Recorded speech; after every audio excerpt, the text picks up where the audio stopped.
有雷同，實屬不幸。幾個出嚟？幾個出嚟？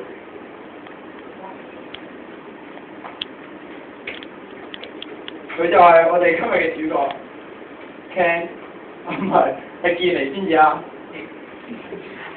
佢並唔係一個普通嘅學生，而係一個非常極之普通嘅學生先至啊！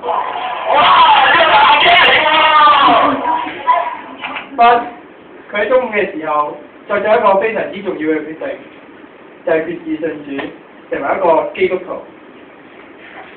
Hi， 我係健嚟。你好。你好。Hello。健嚟其實係喺一間香港島嘅基督教學校度讀書嘅。佢起初對信仰，都冇乜嘢嘅，但係佢就冇乜興趣，佢就追求下一步嘅了解喎。但係喺佢中午嘅 X 月嗰一日，佢個 friend 紀志丁就帶咗一個可以改變一生嘅地方啦。唔知點解？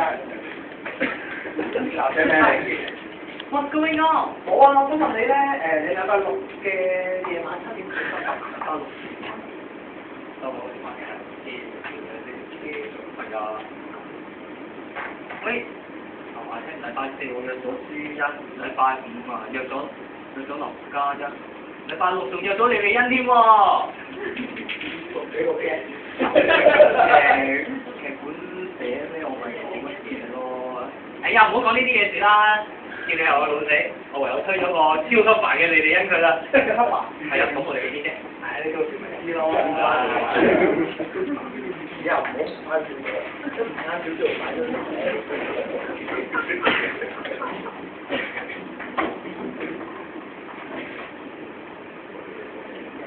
好耐好漫長嘅走咯，經過好漫長嘅道路，佢哋兩個終於嚟到呢間教會啦。歡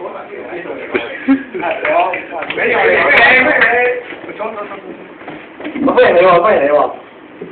歡迎各位參加靈魂方堂嘅青年小組，我哋而家嘅聚會正式開始啦。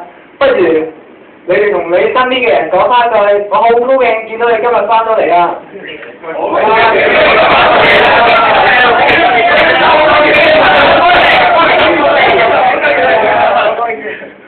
咦，今日好似有新來賓喎，不如介紹下自己啦。大家好，你中間係要？我係中間㗎。大家好，我係健嚟。你好。好，歡迎你。我哋原來都有個弟兄叫 Kenny 喎，有時間認真係佢啊！你呢位啊？係啊。好啦，我哋依家過嚟就遊戲時間，將遊戲時間交俾兩個啦。好。真係玩嘅喎。真係玩嘅喎。